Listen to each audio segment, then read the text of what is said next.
하나님 말씀은 구약성경 신명기 22장 9절에서 12절까지입니다.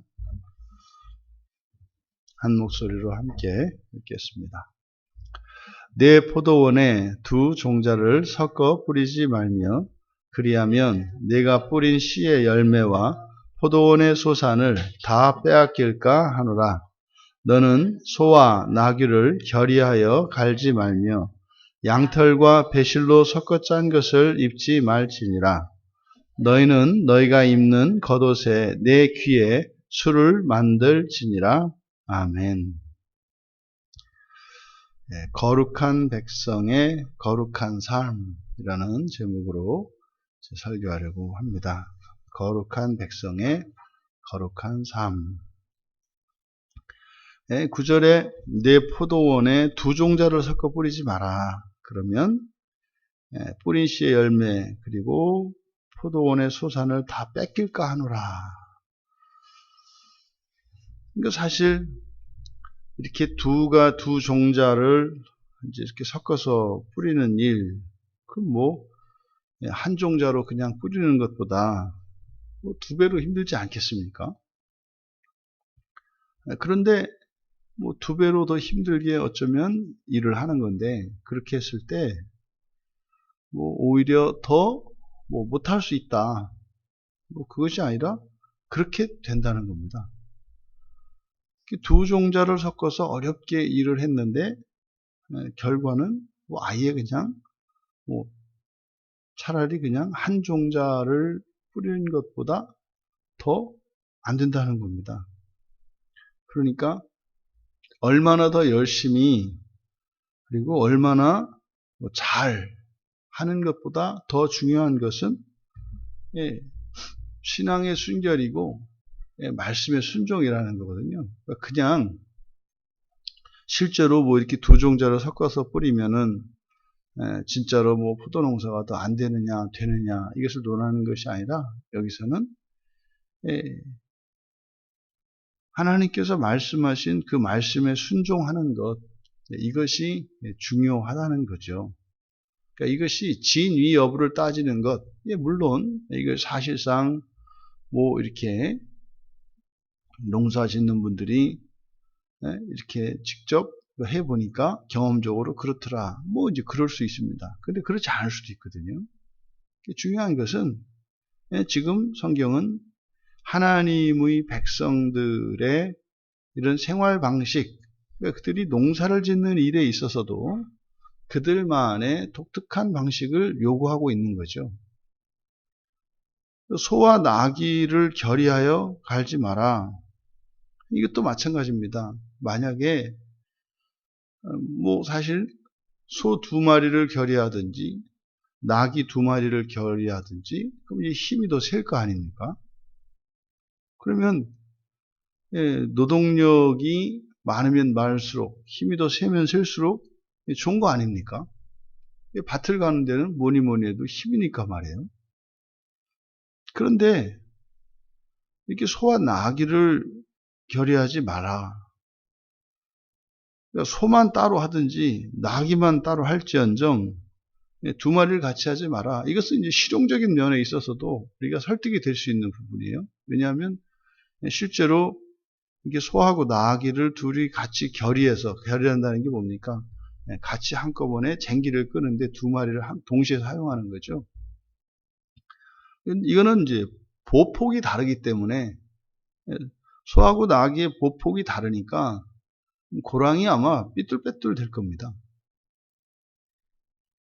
그래서 오히려 이것은 2마리가 결의해서 밭을 가는데 일이 진척이 더 빠른 것이 아니라 오히려 일이 더 어렵게 되죠. 그래서 여기서 지금 소와 나귀를 결의하지 말라고 하는 이 말씀은 힘보다 더 중요한 것이 화합과 일치라고 하는 거죠. 화합과 일치가 실제적으로도 무조건 일치를 이루지 않는 힘센 2마리의 힘보다 차라리 한 마리로 그래서 조화를 이루어서 일치되게 일을 하는 것이 더 낫죠. 뭐 초점은 마찬가지입니다. 뭐 포도원에 두 종자를 섞어 뿌리지 말라고 하는 것이나 다른 종류의 동물을 결의하지 말라고 하는 것이나 같은 의미입니다. 한 가지 하나로만 하나는 거죠. 또 양털과 배실로 섞어 짠 것을 입지 마라. 그러니까 양털과 배실은 완전히 특성이 다르지 않습니까? 양털은 부드러운 거예요. 가장 부드러운 옷감을 만들 수 있는 소재인 거죠. 배실은 사람이 입을 수 있는 옷감 중에 가장 강한 것 중에 하나입니다. 그러니까 가장 부드러운 양털과 가장 튼튼한 그리고 가장 강한 이 배실을 함께 섞어 짜는 거, 뭐 부드러운 옷을 입든지 아니면 거칠고 강한 옷을 입든지 뭐 둘 중에 하나라는 거죠. 그러니까 아주 강하면서 아주 부드러운 옷. 근데 뭐 실제로 지금은 이런 옷이 이제 생겼지 않습니까? 근데 지금 여기서도 초점이 뭐냐면 한 가지로 두 가지 효과를 얻으려고 하지 말라는 거예요. 그냥 한 가지로 한 가지 효과만 얻으려고 해라. 그리고 네 번째로 겉옷의 네 귀에 술을 만들어라. 여기서 이제 네 귀라고 하는 것은 이 고대 사회의 옷이 그냥 통으로 돼 있지 않습니까? 그게 이제 뭐 이불로도 사용이 되고 거기 이제 뭐 그 옷도 되고 이렇게 하는데 이제 안과 겉이 분명히 나뉘어 있죠. 통옷이라 하더라도. 그래서 그러면은 이제 옷이 이제 네 귀가 생기는 거죠. 이렇게 위쪽 이 카라 부분하고 맨 밑에 밑단 둘하고 네 귀가 생깁니다. 그럼 네 귀에 술을 달아라. 이것은 고대의 중동 지역의 사람들로부터 구별하는 거예요. 그러니까 저 사람 이스라엘 사람이구나. 하나님과 언약을 맺은 언약 백성이구나. 이렇게 티를 내는 겁니다. 실제로 이제 민수기 15장 38절에서 40절 말씀에 따르면 술을 이렇게 다는 것은 하나님의 말씀을 지켜야 하는 민족이라고 하는 것을 표시하라는 거예요. 그러니까 이것은 마치 이제 오늘날 뭐 자동차라든지 아니면 뭐 목걸이로 십자가를 하는 것과 같은 거죠. 뭐 예전에 제가 저 집사 때 제가 했던 거 기억나시죠? 공부할 때 이렇게 다른 차하고 이렇게 시비가 붙을 뻔했는데 제가 화를 낼 뻔했는데 탁 하고 옆에 손을 딱 쳤는데 옆에 성경책이 있어가지고 옆에 있는 기사가 딱 눈에 성경책이 보여가지고 막 화가 나가지고 한마디 써보시려고 딱 했는데 이렇게 딱 짚었는데 뭐 성경책이 딱 들어온 거예요. 딱 보니까 성경책이 있어요. 이렇게 보니까 이렇게 바뀌었어요. 그러니까 화를 못 내고 되려 이제 그 사람한테 화나셨어요. 뭐 이렇게 성경책이 내가 크리스찬이라는 게 알려지니까 화를 못 내겠더라고요. 그때 제가 이제 생각했던 게 이 차에다가 크리스찬이라고 하는 표시를 하는 것도 좋겠구나. 그래서 아예 차 뒤에다가 커다랗게 빨간 십자가를 하고 다니까. 왜냐면 다른 사람이 내가 크리스찬인 걸 아니까 눈이 무서워서 잘못을 못 하는 거예요. 그런 효과가 있죠. 근데 물론 그렇게 하고 이제 똑같이 살면 이제 떼고 다니는 게 나아요. 근데 분명히 이런 다른 사람들의 시선을 의식함으로써 우리 안에 있는 악이 이렇게 발흥하는 것을 억제하는 효과가 있는 거죠. 그러니까 지금 여기서도 내 귀에 술을 다는 거, 이것은 바로 이들이 여호와 하나님의 백성이고 이들은 여호와 하나님의 말씀을 순종해야 되는 사람이다 라고 하는 것을 공공하게 드러내서 표시를 내는 겁니다. 그래서 후대에 이들은 이 옷에 네 귀에 술을 만들 때 8가닥의 실을 가지고 5마디의 술을 만들었다고 합니다. 8가닥의 실과 5마디. 이게 의미가 있어요. 그러니까 8 더하기 5 하면 13 아닙니까? 그래서 여기 내 술 할 때 이 술을 의미하는 히브리어 단어가 치치트라는 말인데, 히브리어 문자는 또 이게 숫자로도 사용이 되지 않습니까? 그래서 이 치치트를 숫자로 풀면 이 글자에 해당하는 숫자가 바로 600이에요. 그러니까 600에다가 13, 그러니까 613이 뭡니까? 율법의 숫자죠.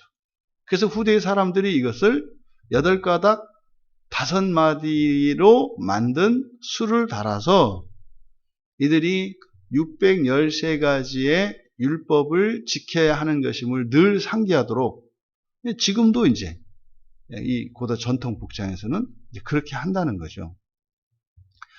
우리가 살펴보고 있는 이 본문 안에 지금 여기서는 뭐 앞에 2가지 포도원에 포도원, 그리고 농사 짓는 거, 밭을 가는 거, 이거는 우리의 먹거리와 관계되어 있는 거죠. 식생활과 관계되어 있는 겁니다. 그리고 뒤에 양털과 배실로 짠 것 입지 마라. 그리고 옷에다가 4개 술을 만들어라. 이건 옷이죠. 그러니까 바로 위에 8절에 집을 만들 때 이제 난간을 만들어서 사람 다치지 않도록 해라. 여기 보니까 지금 의식주에 대해서 얘기를 하고 있는 거죠. 그러니까 지금 이거를 왜 이렇게 해야 됩니까? 과연 이렇게 하면 우리가 의미들을 살펴봤습니다만, 그것보다 더욱 중요한 것은 하나님께서 정하신 거예요, 법을. 그러니까 법 자체가 이것이 합리적이지 않고 오히려 해가 되는 이런 일 없겠죠. 그런데 그것을 따져보기 이전에 더욱 우선해야 되는 것은 뭐다? 하나님의 말씀이 그렇다 이거예요. 하나님의 말씀이 그렇다는 것. 이게 중요합니다. 그러면 이렇게 의식주 모든 면에서 하나님께서 거룩한 하나님의 백성들에게 구별된 삶의 방식을 요구한다는 거예요. 그러니까 이 가나안 땅에 들어갔을 때 이들은 가나안에서 살고 있는 사람들과는 구별된 그런 생활 방식을 요구한다는 겁니다. 이거는 오늘날도 마찬가지예요. 이거는 주님이 오시기 전까지 이 세상을 살아가는 모든 그리스도인들에게 동일한 요구입니다. 분명히 다른 삶의 방식을 어디까지? 의식주 전체입니다. 먹고 입고 자는 이 의식주 전체에 이렇게 구별된 삶의 방식을 요구하신다는 거예요. 그래서 이러한 구별된 삶의 방식을 요구하시는 것은 우리에게 하나님께서 우리를 구원하셨으니까 그것에 대한 대가로서 요구하는 것이 아니라, 무슨 말입니까? 이렇게 하는 것이 우리의 공로가 될 수 없다는 뜻이죠. 대가로 요구하는 것이 아니라, 또 구원하시기 위한 조건으로 요구하는 것이 아니라, 뭐라고요? 이렇게 사람들에게 우리의 신분, 우리가 하나님의 백성이라고 하는 그 신분을 드러냄으로써 스스로 하나님의 말씀을 어기고 불순종하지 못하도록 재갈을 먹이기 위한 것입니다. 우리의 범죄, 우리 안에서 악이 최소화할 수 있도록 하기 위한 그런 조치인 것이죠. 그러니까 왜 그렇게 해야 됩니까? 보다 중요한 것은 그렇게 함으로써 우리가 하나님의 백성인 것을 드러내어 우리 안에 일어나는 악의 반응을 최소화하기 위한 것이다.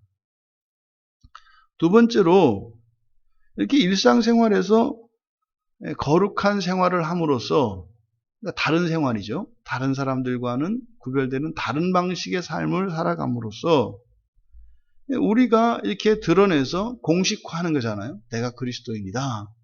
이렇게 함으로써 사탄의 계략과 이 사탄의 공격을 사전에 차단하기 위한 것입니다. 왜냐하면요, 죄가 역사하는 방식, 이 사탄 마귀가 역사하는 방식 중에 하나가 뭐냐면 익명성이에요. 익명성. 그러니까 내가 누구인지 정확하게 나의 신분이 드러나지 않을 때, 요때 이제 죄가 좋아하는 틈이 생겨버려요. 그러니까 우리들이 살아가는 삶의 공간을 우리가 생각해봐도 압니다.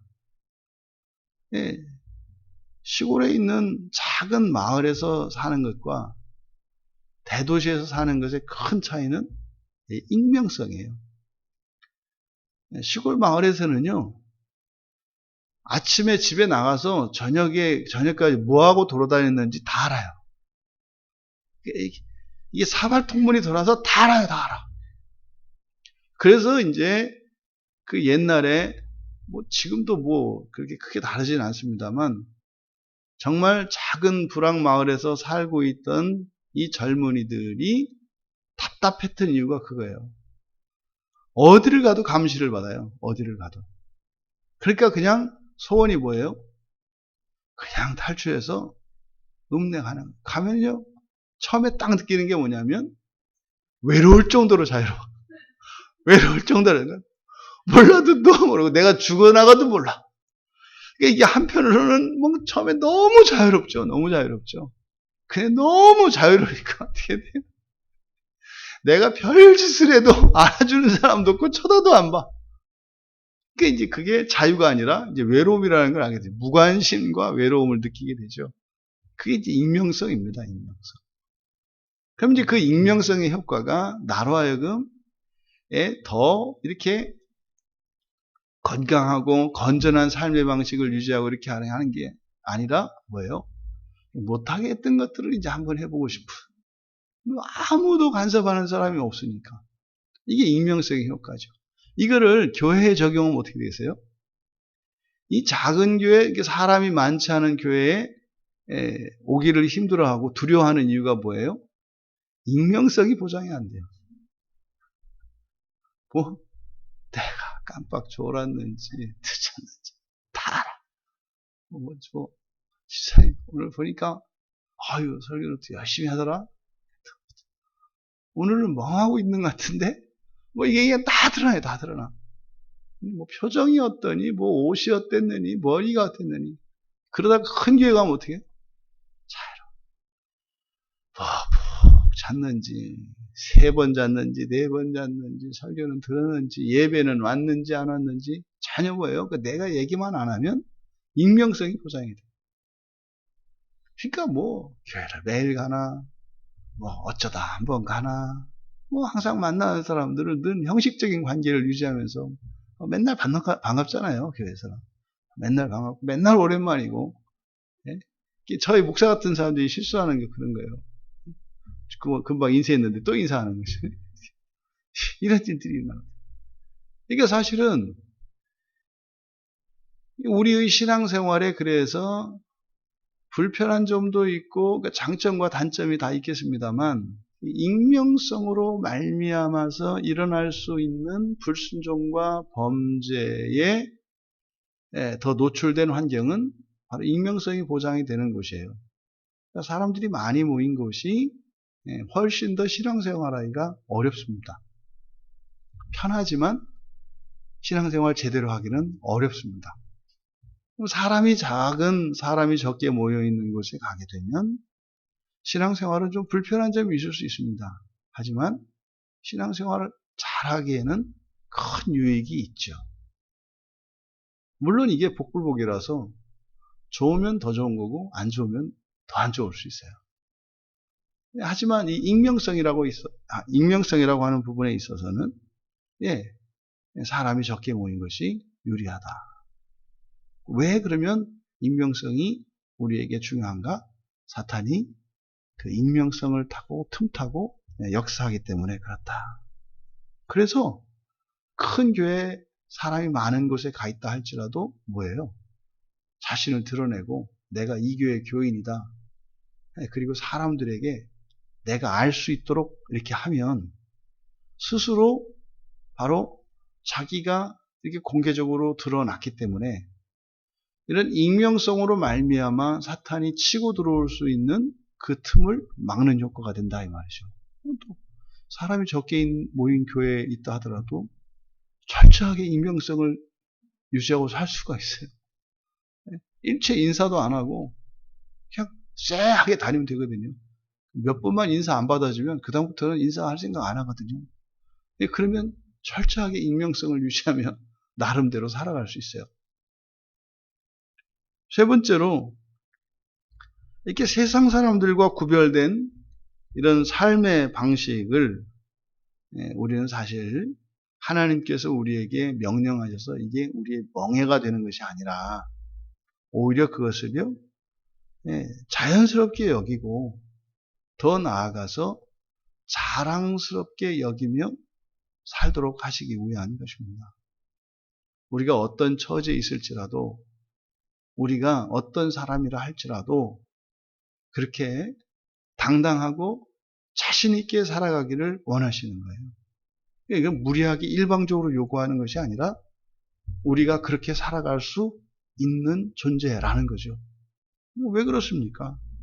이렇게 거룩한 방식으로 거룩하게 살아가기를 원하는 사람들 바꾸어서 예수 그리스도를 믿고 여호와 하나님을 경외하는 사람들, 이 사람들은 이미 하나님 나라의 기업을 받은 사람들이에요. 그 기업을 받은 사람으로서 그것이 영광스럽고 기쁘고 복되게 살아갈 수 있는 거죠.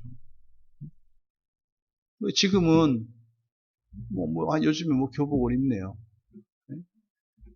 제가 그 중학교 들어갈 때 그 교복을 그렇게 입고 싶었어요.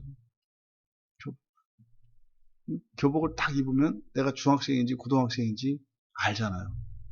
그 제복이 주는 안정감과 그런 게 있거든요. 그러니까 그 중학생이 되어서 그러니까 교복을 입는 일이 그렇게 불편하고 싫지가 않아요. 왜요?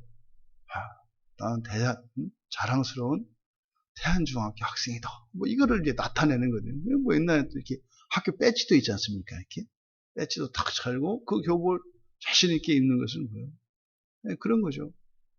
하물며 이 세상에서도 사람들이 가고자 하는 회사, 또 그런 어떤 기업체에서 일을 하거나 이렇게 하면요, 내가 어느 회사 사람이라고 하는 것을 그거에 대해서 되게 영광스럽게 자랑스럽게 그렇게 이야기한다 이 말이죠. 그러면 하나님을 믿는 백성들이 그렇게 자랑스러워할 만한가? 예, 하나님 나라 기업을 받은 사람들인데 이 세상의 어떤 최고의 회사와 어떤 유명한 무엇을 하는들, 그게 하나님 나라의 기업에 비할 바가 아니지 않겠습니까? 이게 정답은 그런 거잖아요. 하나님 나라의 기업과 이 세상에서 가장 좋은 기업 중 어느 기업이 더 좋습니까? 정답, 하나님 나라의 기업. 이거 아니에요. 그런데 왜 살 때는 그렇게 안 사냐 이 말이에요. 그리고 맨날 사는 거는 하나님 나라 기업이 아니라 이 세상 나라 기업으로 해서 목숨 걸고 살아요. 만나서 그 하나님 나라 백성들도 맨날 하는 얘기가 아니라 정답 1번 하나님 나라 기업에 대해서 얘기하고 그렇게 나누는 게 아니라 세상의 기업에 대해서 이야기하고 맨날 자랑하는 것도 세상 기업이에요. 그러니까 오히려 하나님 나라의 기업에 대하여 그 소망과 기쁨이 있는 사람들이 운매 기주고 해야 되는 이런 상황이 교회 안에서 펼쳐지고 있는 거죠. 왜 그런 거예요? 이렇게 우리들이 이 세상을 살아가면서 얻을 수 있는 가장 큰 것이 하나님 나라의 기업이라는 것을 믿지 않는 거예요. 그래서 지금 여기에서 의식주 우리들의 생활 방식에 있어서 거룩한 삶을 요구하시는 것은 사실은 우리가 무엇으로 기뻐하고 만족해야 하며, 또한 우리들이 이렇게 거룩한 삶을 살지 않으면, 그래서 우리 스스로 하나님을 믿지 않는 백성들과 구별하지 않으면 우리가 오히려 여러 가지 유혹과 위험에 노출될 수 있기 때문에 그것을 사전에 예방하고자 하시는 하나님의 선한 구원의 행동이다라는 거죠. 여러분, 오늘 하루 우리들 나름대로 여러분들이 처해 있는 곳에서 그것이 상시 생활하시는 일상의 공간이든 아니면 예외적으로 잠시 방문한 임시적인 생활 공간이든 언제 어디에서나 여러분들이 자랑스러운 크리스찬이라는 것을 드러내시고, 또 거기에 걸맞는 거룩하고 구별된 삶으로 하나님의 이름을 더럽히지 않으며 여러분들의 소망이 어디에 있는 것인가를 드러냄으로써 세상 사람들로 하여금 궁금해하도록 여러분들이 그렇게 자신 있게 당당하게 그렇게 만족스럽게 기쁘고 감사하며 살아갈 수 있게 하는 그 하나님 나라의 기업이 과연 무엇인지, 과연 예수 그리스도를 통해서 우리에게 약속받은 것이 무엇인지 궁금해서 한번 교회에 따라가 보지 않고서는 견딜 수 없도록 그렇게 만드셔서 여러분들이 뭐 복음을 전하고 이러는 것이 아니라 일정을 잡아서 번호표 뽑아서 하나씩 데려오고 밥도 얻어먹을 수 있는 그런 삶을 살아가시기를 주님의 이름으로 축원합니다. 존귀하신 하나님, 거룩한 백성으로서 거룩한 삶을 살아가는 것이 영광스럽게 하시고 그것이 자랑스럽게 하여 주셔서 이 세상을 살며 그 거룩한 하나님 나라의 기업을 잊어버리지 않고 또한 잃어버리지도 않으며 그 영광스러운 나라의 소망을 위하여 자신 있고 당당하게 살아가는 저희들 모두가 되게 하옵소서. 감사하며 예수님의 이름으로 기도하옵나이다.